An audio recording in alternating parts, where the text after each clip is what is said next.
Bonjour et bienvenue à tous. Nous allons aujourd'hui ensemble parler de l'occupation de personnel au Royaume-Uni et nous verrons donc en filigrane les différences avec la Belgique. Bon, avant d'entrer dans le vif du sujet, un petit fonctionnement sur le webinaire. Pendant le webinaire, vous pouvez poser des questions via la console. Donc, vous avez un petit encadré en haut à gauche ou à droite de votre écran. Vous pouvez poser toutes les questions que vous souhaitez poser et nous y répondrons par après, par email. Et après le webinaire ou plus tard le lendemain, vous recevrez une présentation donc dans votre mailbox. Nous vous remercions déjà de bien vouloir compléter le formulaire d'évaluation qui vous sera proposé à la fin de la session en quittant le webinaire. Alors, qu'allons-nous voir ensemble aujourd'hui? On va commencer par une brève introduction. Ensuite, nous verrons comment démarrer votre activité en tant qu'employeur au Royaume-Uni, voir comment vous pouvez engager votre premier travailleur. Nous parlerons de la sécurité sociale et de la fiscalité au Royaume-Uni. Nous verrons ensemble certaines absences principales. Nous aborderons le package salarial. Et puis, nous parlerons de la fin du contrat, car toute relation peut un jour débuter, mais aussi un jour se terminer. Et nous terminerons par ce que Securex peut faire pour vous aider. Donc, la brève introduction, je voulais juste donner un petit mot. Donc, vous savez qu'au Royaume-Uni, les Anglais ont voté, et les Britanniques plutôt ont voté pour la sortie de l'Europe. Donc, pour l'instant, à l'heure actuelle, ça n'implique pas de changement concret.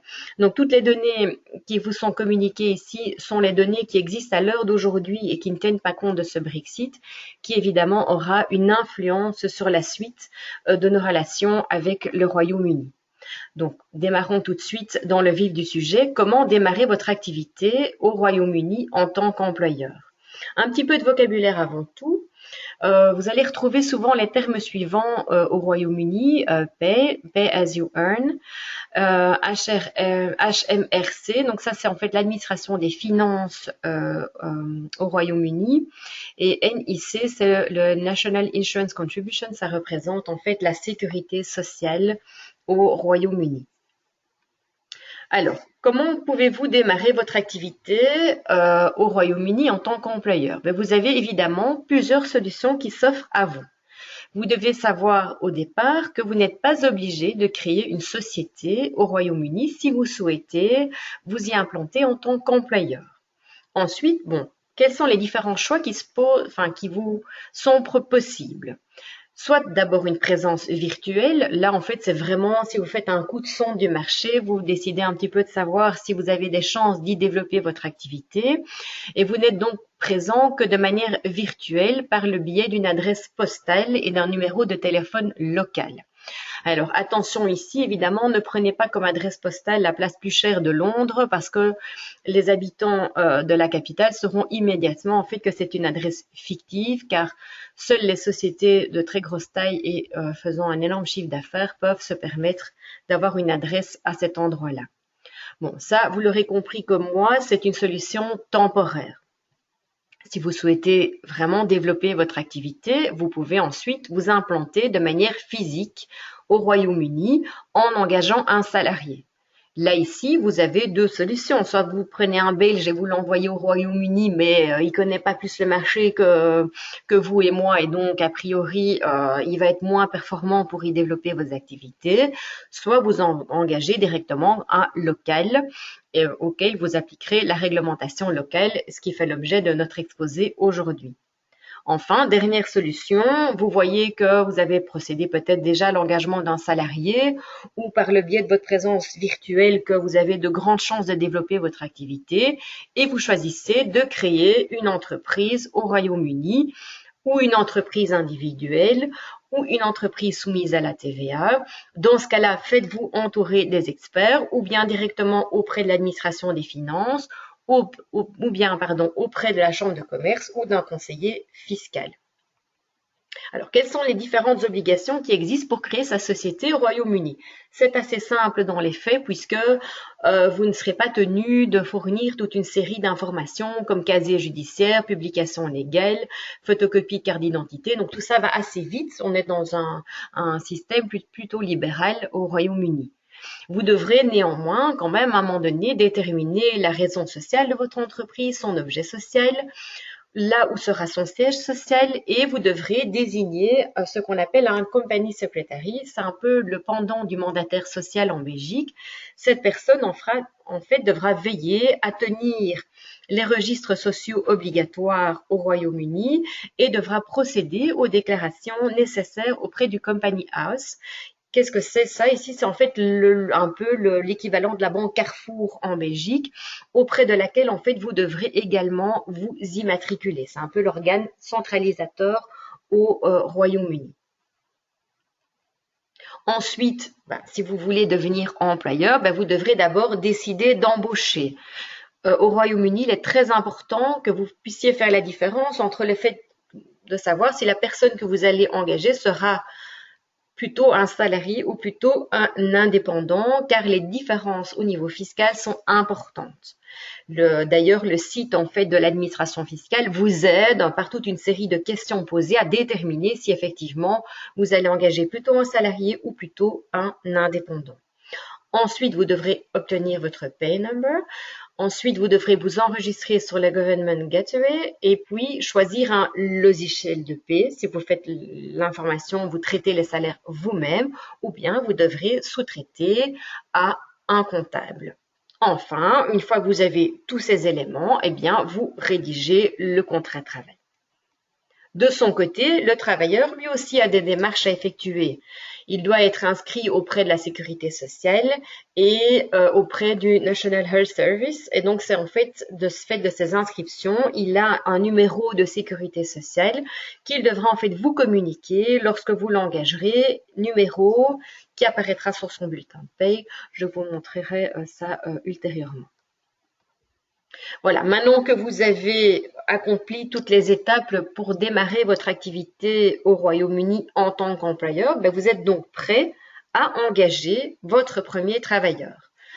Bon, ce travailleur au Royaume-Uni. A priori, vous engagez un local.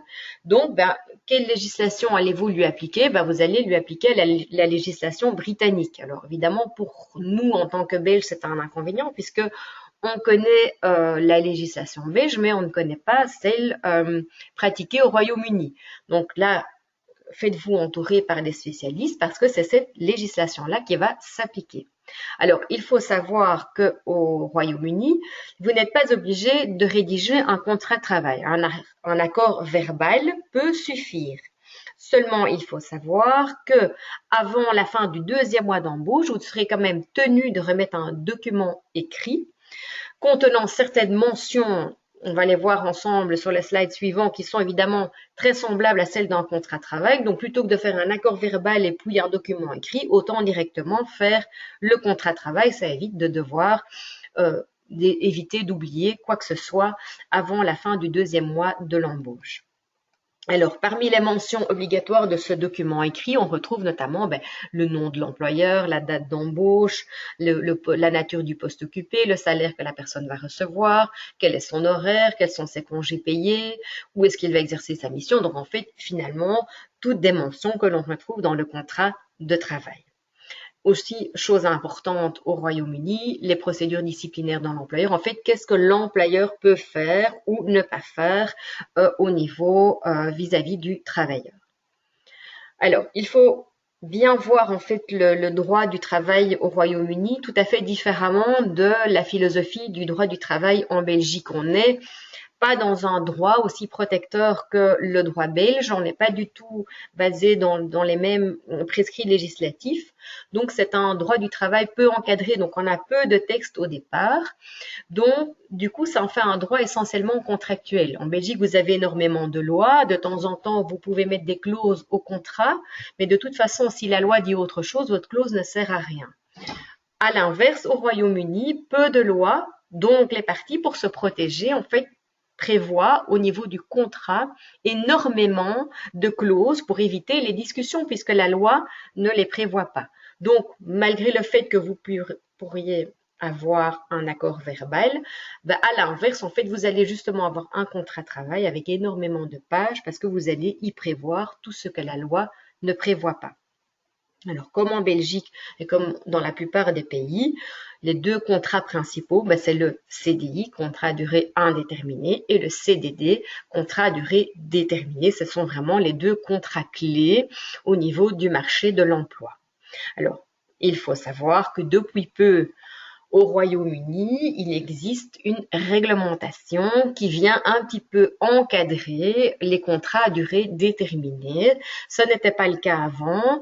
L'objectif ici, en fait, de se dire, on va prévoir une réglementation en vue de faire en sorte d'éviter un traitement défavorable de la personne qui signe le contrat à durée déterminée, évidemment, par rapport à celui qui signe un contrat à durée indéterminée. Pour exemple, qu'est-ce qu'on va retrouver dans cette loi sur les contrats à durée déterminée? Notamment maintenant, la limitation dans la possibilité de conclure des contrats à durée déterminée successifs. Avant, on pouvait en conclure, faire tout et n'importe quoi. Maintenant, au-delà de 4 années continues de CDD, si le CDD ne s'arrête pas, il est transformé en contrat à durée indéterminée. Malheureusement, la loi rajoute, sauf si l'employeur a des raisons objectives de s'y opposer. La loi, évidemment, ne donne pas ce qu'il faut entendre par raison objective. Donc, l'employeur aura tendance à avoir des raisons objectives. Le travailleur, lui, trouvera que ces raisons ne sont pas si objectives que ça. Et ça donnera lieu, effectivement, à discussion. Donc, on est quand même jusqu'à 4 années. Alors, par exemple, en Belgique, la règle de base, c'est maximum 4 contrats de minimum 3 mois, mais sur une période de 2 ans maximum. Ensuite, il existe au Royaume-Uni un contrat très apprécié des employeurs, qui est vraiment un contrat de travail spécifique, c'est le contrat 0 heure. Il s'appelle 0 heure parce qu'en fait, il doit faire l'indication, pas d'indication d'horaire, ni de durée de travail minimum dans le contrat, d'où son nom, donc contrat de 0 heure.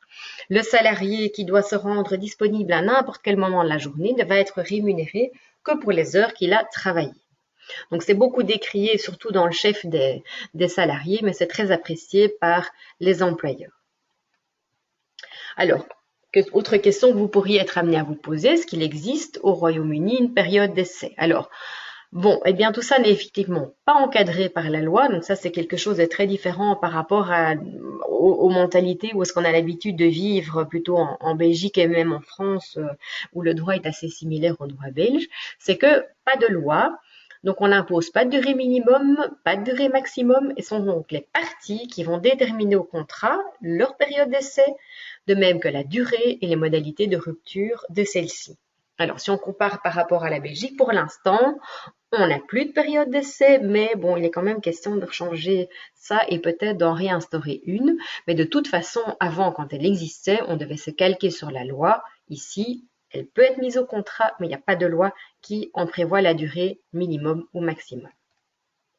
Alors, qu'en est-il au niveau de la durée du travail? Là, vous le voyez tout de suite, la durée légale est différente au Royaume-Uni puisqu'on peut aller jusqu'à 48 heures. Chez nous, en Belgique, c'est 38. Il y a une dérogation, on abaisse quand même la durée légale pour les moins de 18 ans à 40 heures par semaine et 8 heures par jour. Au niveau du repos journalier, c'est similaire, 11 heures entre deux prestations. Au niveau de la pause, c'est 20 minutes après 6 heures de travail, au lieu de 15 chez nous après 6 heures de travail. Au niveau du repos hebdomadaire, vous voyez que là c'est différent. C'est 24 heures consécutives par période de 7 jours, 35 heures en Belgique, puisqu'on n'a pas de travail du dimanche. Alors, au niveau du temps partiel, un petit mot ici. Bon, pas grand-chose à vous dire parce que au départ, il n'y avait pas vraiment de réglementation. C'était très peu contraignant. Depuis 2000, il y a une réglementation, mais qui est assez souple, qui de nouveau, comme pour les contrats à durée déterminée, vise à prévenir les traitements moins favorables pour les travailleurs. Mais donc, tout ça est en train de se construire au niveau du Royaume-Uni. C'est pour ça aussi, vu qu'il y a moins de règles, que beaucoup d'emplois sont des emplois à durée à temps partiel. Alors, au niveau des heures supplémentaires, ben, vous savez, en Belgique, hein, en principe, pas d'heures supplémentaires. Si on fait faire des heures supplémentaires, un sursalaire, des repos compensatoires. En cas de contrôle de l'inspection sociale, ben, vous pouvez vous faire sanctionner et on va vous inviter à engager du personnel supplémentaire. Ben, au Royaume-Uni, c'est bien plus simple. On mentionne dans le contrat si on peut demander aux salariés de faire des heures supplémentaires et si elles sont payées.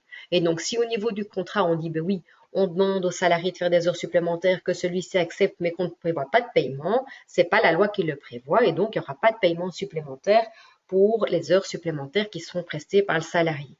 Bon, vous l'aurez compris comme moi, les salariés ne vont pas signer tout et n'importe quoi et donc en principe, au niveau du contrat, s'ils acceptent de faire des heures supplémentaires, ils vont prévoir un supplément en accord avec leur employeur, mais au départ, ça n'est pas prévu par la loi. Donc là, de nouveau, c'est très différent par rapport au système belge. Alors, ce qui nous amène déjà à parler ensemble du quatrième point, donc sur la sécurité sociale. Alors, il faut savoir que au Royaume-Uni, le régime couvre tant les travailleurs salariés que les indépendants, avec quelques particularités qui est un point que nous n'aborderons pas ici. Donc, on va envisager que le régime pour les travailleurs salariés. Alors, ce régime repose sur 5 piliers. Donc, en fait, la sécurité sociale va couvrir, c'est un peu partout pareil, la maladie, l'assurance maladie, maternité, tout ce qui est accident du travail ou maladie professionnelle, tout ce qui est invalidité et survivant, tout ce qui est chômage et tout ce qui est vieillesse. Donc, pour rappel, la sécurité sociale au Royaume-Uni, c'est le National Insurance Contributions. Alors, il faut savoir aussi que ce régime britannique s'articule autour de 4 organismes. Donc, vous avez l'administration des finances, en fait, qui va d'une part percevoir la sécurité sociale, mais aussi évidemment percevoir les taxes. Vous avez tout ce qui est ministère du Travail et des Pensions, et vous avez le ministère de la Santé, ainsi que le service des pensions. Donc, c'est vraiment les 4 organismes qui vont gérer la sécurité sociale au Royaume-Uni. Alors, au niveau des cotisations de sécurité sociale, il faut savoir que le pourcentage en fait de sécurité sociale sera en fait différent en fonction de la catégorie dans laquelle tombe le travailleur, si je peux parler comme ça. En fait, il y a des lettres qui vont de 1 à Z. On classe en fait les employés dans un certain groupe et en fonction de ça, on sait quel est le pourcentage de sécurité sociale qui s'applique aux travailleurs, sachant qu'il y a une part personnelle, donc qui vient en déduction du brut, et une part patronale qui vient donc au-delà du salaire brut. Donc en fait le A, c'est tout le monde, à part ceux qui sont dans le groupe B, le C, le J, le H, le M et le Z. Les B, par exemple, c'est les femmes mariées ou les veuves. Et enfin voilà, donc vous avez toute une série de lettres, donc vous l'aurez compris comme moi, dans la majeure partie des cas, les salariés vont tomber dans la catégorie A.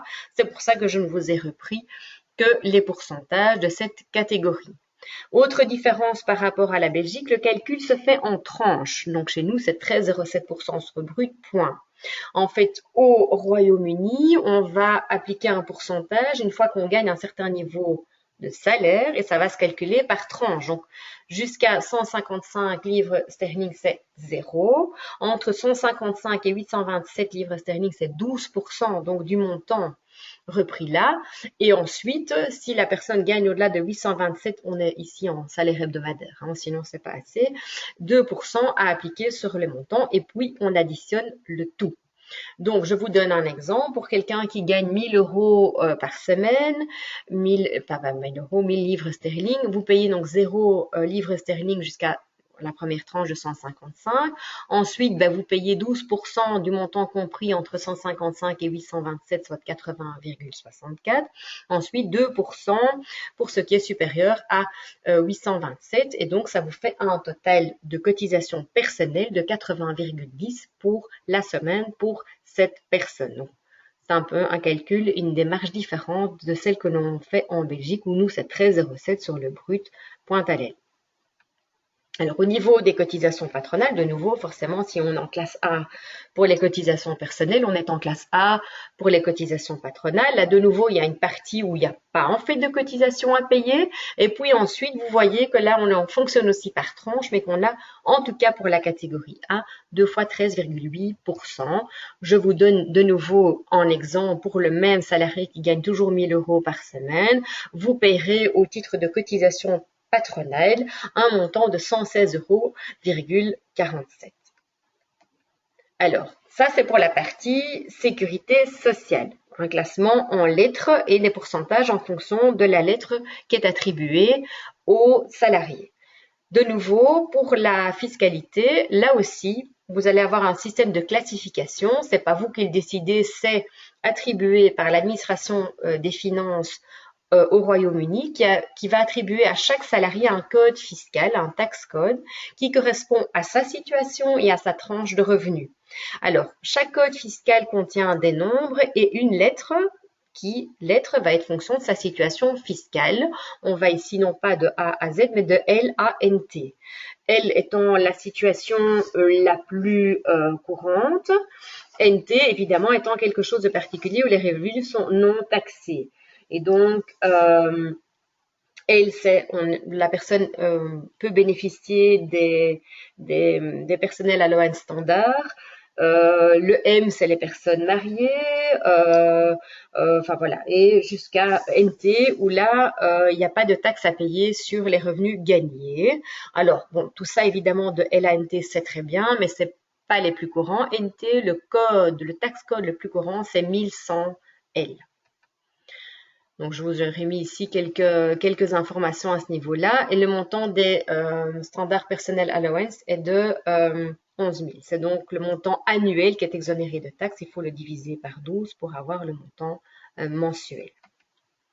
Donc, qu'en est-il au niveau des impôts sur le revenu? De nouveau, on fonctionne par tranche avec un certain pourcentage. Jusqu'à 11 000 €, 0%, puisque c'est le montant des personnels annuels standards qui est exonéré de taxes. Ensuite, entre 11 000 et 43 000, 20%. Entre 43 000 et 150 000, 40%. Et plus de 150 000 livres sterling, évidemment, 45%. Donc ici, vous voyez un bulletin de paye. Sur ce bulletin de paye, vous voyez apparaître dans le premier rond le numéro de sécurité sociale et la lettre en fait attribuée à ce travailleur. Donc vous voyez que c'est la lettre A, donc c'est l'exemple que je vous ai donné. Et vous voyez son tax code et vous voyez c'est le plus courant, 1100 L. Et vous voyez qu'on calcule les taxes et la contribution de sécurité sociale. Et vous voyez aussi la partie employeur. Autre grande différence par rapport à la Belgique. En Belgique, pour calculer la taxe, le précompte professionnel, on fait le brut moins la sécurité sociale, on arrive à la base imposable et puis on calcule le précompte professionnel.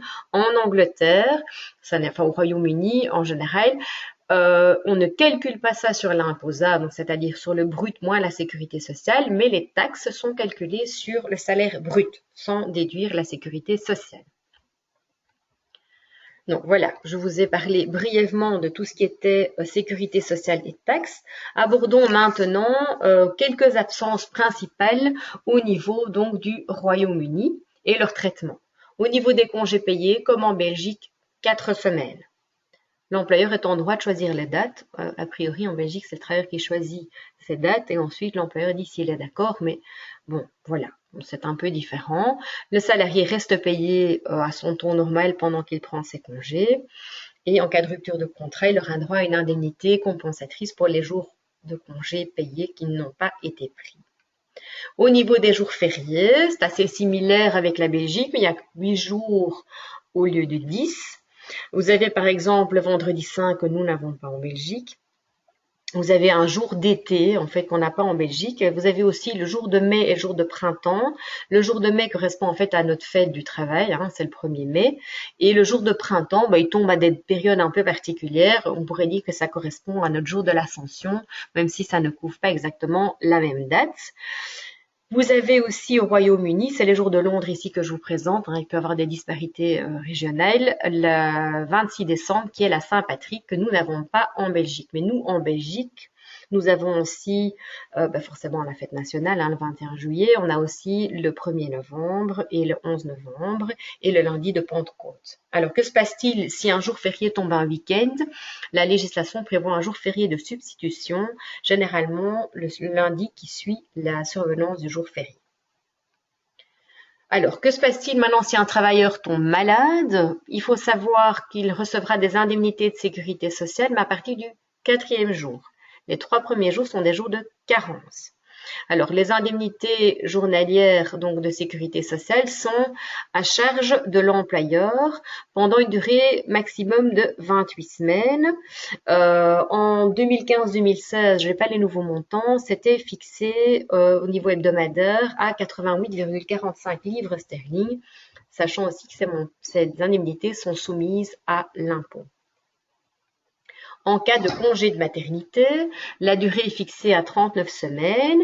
Pour pouvoir en bénéficier, bien, la femme enceinte doit avoir notifié sa grossesse à son employeur au plus tard 15 semaines avant la date prévue de l'accouchement. Ensuite, l'employeur est interdit de faire travailler la femme qui a accouché dans les 2 semaines qui suivent son accouchement. Ça, c'est vraiment la période de repos obligatoire. Vous savez qu'en Belgique, c'est 9 semaines après l'accouchement. Alors, la différence de la Belgique, c'est que les indemnisations sont à charge de l'employeur. Le régime de sécurité sociale est moins favorable en fait au Royaume-Uni. C'est un pourcentage du salaire sans plafond durant les 6 premières semaines et avec plafond durant les 33 semaines qui suivent, puisque la durée totale du repos est de 39 semaines. Alors, est-ce qu'il existe un salaire minimum au Royaume-Uni? Alors, il doit augmenter ce mois-ci, mais je n'ai pas encore les nouveaux montants. Oui, il y a un salaire minimum au Royaume-Uni qui dépend en fait de la catégorie dont relève le salarié. Donc, on fait une différence entre les apprentis, les jeunes de moins de 18 ans, les jeunes entre 18 et 20 ans, ceux de 21 à 24 ans et ceux de plus de 25 ans. Évidemment, vous voyez que c'est vraiment le salaire minimum. Si vous voulez motiver votre salarié, a priori, vous n'allez pas vous contenter de lui donner 7,50 € de l'heure. Sinon, il ne va pas être très performant pour redémarrer vos activités au Royaume-Uni. Alors, au niveau des avantages en nature, les plus courants sont les voitures de société. On peut aussi fournir une assurance santé, intervenir au niveau des frais de voyage et de divertissement et dans les frais de garde d'enfants. Je n'ai pas le temps de développer tout ça aujourd'hui, mais ça vaut la peine effectivement d'en discuter avec une personne compétente au niveau local, surtout pour des commerciaux, pour savoir ce qui est habituel à donner aux commerciaux, pour les motiver, pour évidemment qu'ils soient le plus rentable pour votre entreprise. J'arrive déjà à la fin de mon exposé et donc nous allons aborder ensemble la fin du contrat de travail, donc le licenciement, mais brièvement et les quelques procédures qui existent. Et puis je terminerai l'exposé par ce que nous, Securex, pouvons faire pour vous aider. Alors, il faut savoir qu'au niveau du licenciement, donc on l'a plutôt abordé sur ce point-là, que tous les employés qui ont travaillé au moins 1 an ne peuvent pas être renvoyés sans motif. Donc, il faut une motivation si vous décidez de mettre fin au contrat. En principe, quand l'employé a moins d'1 an d'ancienneté, là, il n'y a pas de protection spéciale, sauf si le licenciement est discriminatoire. Alors, évidemment, qu'est-ce qui est discriminatoire? Licenciement fondé sur la couleur de peau, fondé sur le fait que ce soit un homme ou une femme. Donc là, il faut savoir un petit peu, évidemment, c'est flou, mais pas de protection spécifique offerte aux travailleurs qui n'a pas au moins 1 an d'ancienneté. Alors, si je reviens à mes employés qui ont au moins 1 an d'ancienneté, là, vous ne pouvez pas les renvoyer si vous n'avez pas de motif. Alors, un licenciement sera considéré comme motivé et légitime s'il se fonde sur les compétences ou les qualifications du salarié. Vous avez engagé un commercial pour faire du chiffre, il ne fait pas de chiffre, ça ne va pas. Il ne répond pas aux exigences. Bon, votre licenciement sera considéré comme motivé et légitime. Autre point, un licenciement sera considéré comme motivé et légitime s'il est fondé sur la conduite du salarié. Il s'est mal comporté, là éventuellement il arrive en retard ou il ne fait pas ce qu'il doit faire. Donc là, de nouveau, votre licenciement sera considéré comme motivé et légitime. Enfin, le dernier point que l'on peut relever, c'est la violation de la loi. Ben oui, si la loi a été violée, on ne précise pas à quel titre, eh bien, votre licenciement, votre décision sera considérée comme motivée et légitime. Alors, comment est-ce que ça va se passer au niveau du préavis? C'est classé en fait en fonction de la durée de prestation pour vous, en fait, au sein de votre entreprise. Donc, une semaine pour les salariés qui ont travaillé entre 1 mois et 2 ans, c'est pas énorme, hein. Nous, déjà, chez nous, directement, on passe à 2 semaines. Donc, une semaine supplémentaire pour chaque année travaillée pour les salariés entre 2 ans et 12 ans d'ancienneté. Donc là, c'est une semaine par année prestée. Et ensuite, 12 semaines de préavis lorsque la salariée a 12 ans d'ancienneté ou plus. Donc, vous voyez qu'évidemment, les délais de préavis sont faibles, mais c'est vraiment lié à un droit, en fait, qui n'est pas protectionniste des salariés, qui n'est pas du tout construit de la même façon que le droit belge que nous connaissons. Donc là, il faut vraiment avoir des standards différents quand vous allez au Royaume-Uni, bien vous faire conseiller par un spécialiste sur place, parce qu'il y a toujours des subtilités qui vont nous échapper, nous, à nous Belges. Voilà. Ensuite, ce que vous pourriez aussi prévoir, hein, ce que je vous ai dit tout au début, que la loi ne prévoyait pas grand-chose et que donc les parties prévoyaient énormément de points au niveau du contrat. Donc, vous pouvez tout à fait prévoir au niveau du contrat autre chose que cette petite période minimum légale que je viens de vous donner, où ça donne pas beaucoup de protection juridique aux travailleurs. Vous n'êtes bien sûr pas obligé de le faire. Donc, au niveau du contrat, vous pouvez prévoir une période plus longue, mais c'est logique que vous ne pouvez pas prévoir de périodes plus courtes.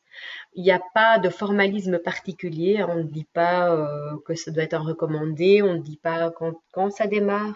Évidemment, pour vous ménager une preuve, prévoyez d'envoyer un écrit recommandé, mais on n'est pas dans un système protectionniste comme en Belgique où maintenant on doit motiver, quand même pouvoir démontrer qu'on a motivé, ensuite envoyer une lettre recommandée qui démarre à une certaine période. Ici, rien n'est prévu, mais ménagez-vous une preuve, ou sinon en cas de contestation, on ne sait pas qui a pris quelle décision et à partir de quand et pour combien de temps.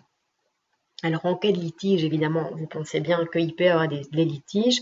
Il y a des services, en fait, qui défendent les droits des travailleurs. À l'inverse, vous, en tant qu'employeur, on vous conseille évidemment de prendre, si vous avez des soucis, un avocat. Voilà, mais ça m'amène déjà en fait à la fin de cet exposé.